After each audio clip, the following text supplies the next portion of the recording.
ஜெய் ஸ்ரீ மாத்ரே நமக. ஜெய் குருதத், ஜெய் குரு பரசுராம். நமஸ்காரம். நான் கரூர்லேருந்து வல்சலா பணிக்கர், பிரசன்ன ஜோதிடர். இன்றைக்கி நம்ம கும்ப ராசிக்கு தை மாத பலன்கள் பார்க்க போகிறோம். இந்த தை மாதத்தை பொறுத்த வரைக்கும் கும்பராசிக்கு ரொம்ப ரொம்ப நல்ல மாதம் தான். நிறைய நன்மைகள் நடக்க போகுது.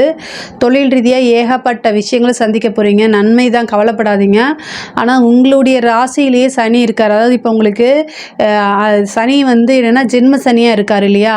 இந்த மாதம் வந்து உங்களுக்கு ஒரு நல்ல அதிர்ஷ்டம். ஏன் சொல்கிறேன்னா, 4 கூடையவரும் 9 கூடையவரும் சுக்கிரன், உங்களுக்கு பாக்கிய அதிபதி வந்து உங்களுடைய ராசியில் இருக்கார். அது மட்டும் இல்லாமல் உங்களுக்கு அதிர்ஷ்டத்தை கொடுக்கக்கூடிய புதன் 5ஆம் அதிபதி அவரே தான், அஷ்டமாதிபதி அவரே தான். ஆனால் அவர் வந்து 11ஆம் இடத்துல இருக்கார். 11ஆம் இடம்ங்கிறது லாபஸ்தானம். அப்போ வந்து என்னென்னா உங்களுக்கு நல்ல லாபம், நிறைய காசு பணம் இந்த மாதம் சம்பாதிக்கக்கூடிய அமைப்புகள் இருக்குது. அது எல்லாமே கரெக்டாக இன்வெஸ்ட் பண்ணிக்கோங்க. ஒரு விஷயத்தை பிளான் பண்ணி செஞ்சீங்க அப்படின்னா 100% உங்களால் சக்ஸஸ் பண்ண முடியும். கும்பராசியை வந்து பயங்கரமான பக்கா பிளானிங் தான். ஒரு விஷயம் நடக்கிறதுக்கு முன்னாடி ஒரு பாசிட்டிவ் தாட், இது வந்தால் இப்படி நடக்கணும், நெகட்டிவாக நடந்தால் இப்படி வச்சுக்கணும் அப்படின்ட்டு எதுலேயுமே லாஸ் பண்ண மாட்டீங்க. அதுதான் வந்து உங்களுக்கு ஒரு சிறப்பான இது. அதே மாதிரி நீங்கள் நினைக்கிற மாதிரி நீங்கள் பிளானிங் வந்து உங்களுக்கு தான் உங்களுக்கு சக்ஸஸ் ஆகும். கும்ப ராசியை பொறுத்த வரைக்கும் வந்து சுக்கிரனும் சனியும் உங்களுடைய ராசியில் இருக்காருங்க. இந்த மாதம் வந்து நல்ல வருமானமும் வரும், அதுக்குண்டான செலவுகளும் இருக்குது. ஆனால் அந்த செலவுகளை நினச்சலாம் நீங்கள் கவலைப்படாதீங்க. அது எல்லாமே உங்களுக்கு சுப செலவாக தான் இருக்கும் இந்த மாதத்தை பொறுத்த வரைக்கும். ஆனால் நல்ல லாபம் அப்படிங்கிறது நிறைய வரும். 2 கூடைய வரும், 11 கூடைய குருவும் வந்து உங்களுக்கு 4ஆம் இடத்துல இருக்கார். அதனால் வந்து வருமானம் அப்படிங்கிறது உங்களுக்கு வீடு தேடி வரக்கூடிய அமைப்பு தான்.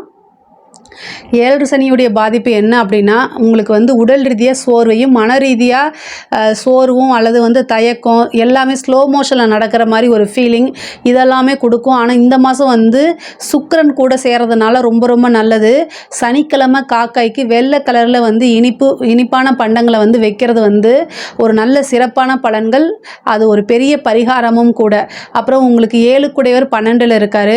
அப்போ வந்து என்னென்னா பார்ட்னர் மூலிமா வந்து உங்களுக்கு நிறைய நன்மைகள். ஒரு சிலருக்கு வந்து பார்ட்னர் மூலிமா பார்ட்னர் வந்து விலகி போகிறது, பார்ட்னர் மூலிமா வந்து விரயங்கள் ஏற்படுறது, இந்த மாதிரி அமைப்புகள் இருக்குது. பொதுவாகவே பார்ட்னர் அப்படிங்கக்கூடிய விஷயத்தில் ரொம்ப கவனமாக இருங்க. கும்ப ராசிக்கு வந்து பொதுவாகவே பார்ட்னர்ஷிப் அப்படிங்கிறது வந்து செட் ஆக மாட்டாங்க. ஏன்னா நீங்கள் ஒரு தாட்டில் இருப்பீங்க, உங்களுக்கு ஆப்போசிட்டில் இருக்கக்கூடிய பார்ட்னர் ஒரு தாட்டில் இருப்பாங்க. அதனால கொஞ்சம் கருத்து வேறுபாடு, முரண்பாடுகள்லாம் இந்த மாதம் வரதுக்கு உண்டான அமைப்புகள் இருக்குது. அதனால் அதை பார்த்து கவனமாக கையாளுங்க. அதே மாதிரி ஏற்றுமதி இறக்குமதி சார்ந்த தொழில்களுக்கெல்லாம் வந்து இது சிறப்பான மாதம்ங்க. நல்ல வருமானத்தை பார்க்கக்கூடியது. இவ்வளோ நாளாக ஒரு பிஸ்னஸ் வந்து நீங்கள் அப்படியே போட்டு வச்சுருந்தா கூட இப்போ நான் இந்த மாதம் வந்து நல்ல ரன் ஆகிறது, அது மூலிமா நல்ல வருமானம் பார்க்குறதெல்லாம் இந்த மாதம் இருக்குது. அதே மாதிரி உத்தியோகத்தில் இருக்கவங்களுக்கு நல்ல பலன்கள். வெளிநாட்டுக்கு வேலைக்கு போகிறதெல்லாம் இந்த மாதம் நடக்கிறதுக்கு உண்டான வாய்ப்பு இருக்குது. இவ்வளோ நாளாக வெளிநாட்டுக்கு வேலைக்கு ட்ரை பண்ணிட்டு இருக்கவங்களாம் இப்போ நீங்கள் ட்ரை பண்ணீங்க அப்படின்னா இந்த மாதம் அது உங்களுக்கு சக்ஸஸ் ஆயிரும். சூரியன் வந்து 12ஆம் இடத்துல இருக்கிறது வந்து வெளிநாடு வெளி மாநிலங்களில் உத்தியோகங்களுக்கு ஏற்பாடு பண்ணி கொடுத்துரும். படிக்கக்கூடிய குழந்தைங்களுக்கு படிப்பில் வந்து மந்தத்தன்மை, அதே மாதிரி ஞாபகத்திறன் வந்து ரொம்ப கம்மியாக போகிறது, ஆர்வமே இல்லாமல் இருக்கிறது, புக் எடுத்து வச்ச இன்ஸ்டா பார்க்குறது, இந்த மாதிரி விஷயங்களை கொடுத்துருவார். அதனால் வந்து ஹயக்ரீவர் வழிபாடு, சரஸ்வதி தேவி வழிபாடு, ஆஞ்சநேய வழிபாடெல்லாம் பண்ணுங்கள். உங்களுக்கு இந்த தோஷமெல்லாம் விலகி சிறப்பான பலன்களை கொடுக்கும். படித்தா மட்டும்தான் லைஃபு. உயர்கல்வியில் இருக்கவங்களுக்கு இதே பிரச்சனை தான் வரும். படிப்பில் படிக்கணுங்கிற எண்ணமே வந்து ஏற்படுத்தி கொடுக்காது இந்த ஜென்ம சனி. அதுலேருந்து நீங்கள் தான் உங்களைய செல்ஃபாக மோட்டிவேட் பண்ணி நீங்கள் தான் கொண்டு வரணும். அதே மாதிரி யூபிஎஸ்சி எக்ஸாம்ஸ் எழுதியிருக்கவங்களுக்கு ஒரு நல்ல ரிசல்ட் அப்படிங்கிறது தானாக தேடி வரும். ஏன்னா உங்களுக்கு பாக்கியாதிபதி 9ஆம் இடத்துல இருக்கனால இந்த மாதம் வந்து என்னென்னா நீங்கள் குலதெய்வ வழிபாடு பண்ணுறது, இஷ்ட தெய்வ வழிபாடு பண்ணுறது, நீண்ட தூரம் ஒரு பக்கம் பிரயாணம் பண்ணி போய் அங்கே வந்து வழிபாடு பண்ணுறது, குருநாதர்களுடைய வழிபாடு, ஆசி, இது எல்லாமே கிடைக்கும்.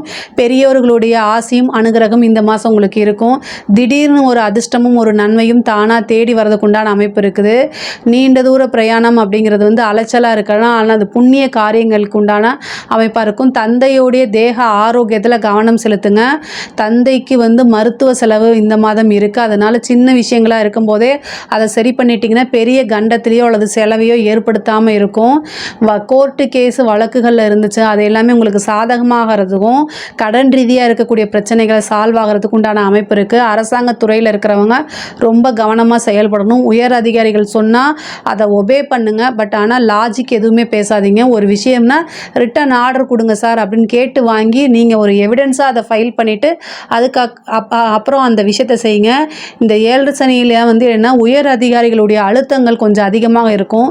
நீங்கள் ஒர்க் பண்ணுறவங்க தான், அதுவும் ஸ்மார்ட்டாக ஒர்க் பண்ணுறக்கூடியவங்க. ஸோ உங்களை வந்து பகச்சிக்கிறதுக்கு பொதுவாக யாரும் விரும்ப மாட்டாங்க. இருந்தாலும் உங்களுக்கு டைம் சரியில்லை அப்படின்னா மேலதிகாரிகள் உங்களுக்கு அழுத்தம் கொடுக்க தான் செய்வாங்க. அதிலிருந்து தப்பிக்கிறதுக்கு உண்டான வழி பாருங்கள். கால பைரவர் வழிபாடு பண்ணுங்கள். உயர் அதிகாரிகளுடைய அழுத்தம் இருந்தால் கால பைரவருடைய வழிபாடு பண்ணுங்கள். அது எல்லாமே சரியாக போகும். ஞாயிற்றுக்கிழமை சிவன் கோவிலில் வில்வத்தால் சிவபெருமானுக்கு அர்ச்சனை பண்ணீங்க அப்படின்னா உயர் அதிகாரிகளுடைய அழுத்தங்கள், அவங்களுடைய ப்ரெஷர் இது எல்லாமே நீங்கி அரசாங்கத்துறையில் இருக்கவங்க வந்து நிம்மதியாக வேலை பார்க்க முடியும். அரசியல் துறையில் இருக்கிறவங்க வந்து இந்த 7 சனி காலகட்டங்களில் அரசியலில் வந்து என்னென்னா பெரிய நன்மைகள் தான். என்னென்னா பொதுமக்கள் வந்து குறிக்கக்கூடியது வந்து சனி தான். அதனால் வந்து பெரிய லெவலில் உங்களுக்கு சப்போர்ட் கிடைக்கும். ஆதரவு, மக்களுடைய ஆதரவு தான் பெரிய அரசியல்வாதிக்கு ஒரு பெரிய ப்ளஸ் பாயிண்ட்டு. அதுவே இந்த மாதம் உங்களுக்கு கிடைக்கும். அது மட்டும் இல்லாமல் என்ன அப்படின்னா கட்சியோடைய சப்போர்ட்டும் உங்களுக்கு கிடைக்கும். அதுலேருந்து உங்களுக்கு வளர்ச்சி தான். கட்சியே வந்து என்னன்னா ஒரு நல்ல பொறுப்பு கொடுப்பாங்க. மேலிடத்துலேருந்து உங்களுக்கு நல்ல பேர் கிடைக்கும். இது எல்லாமே உங்களுடைய டெவலப்மெண்ட்டுக்கு உதவி பண்ணும். அதே மாதிரி பெண்களாக இருந்தால் உங்களுக்கு வந்து கும்ப ராசியை பொறுத்த வரைக்கும் பெண்கள் 7ஆம் அதிபதிங்கிறது சூரியன். அவர் உங்கள் ராசிக்கு 12ஆம் இடத்துல போய் உட்கார்றதுனால கணவருக்கு மருத்துவ செலவு, கணவர்னால விரயம், இந்த மாதிரி விஷயங்கள் நடக்கும். கணவருடைய தேக ஆரோக்கியத்தில் கவனம் செலுத்துங்க. ஆடை ஆபரண சேர்க்கை இருக்குது. ஒரு சுப விரயமாக எதாக இருந்தாலும் நீங்கள் மாற்றுங்க. ஒரு சிலருக்கு வீடு வாங்கக்கூடியது, புதுசாக தொழில் ஆரம்பிக்கக்கூடியது, இந்த மாதிரி விஷயங்கள் எல்லாமே நடக்கும். கும்ப ராசியை பொறுத்த வரைக்கும் வந்து கலைத்துறையில் வந்து மிகப்பெரிய பிரம்மாண்ட வளர்ச்சி தான்.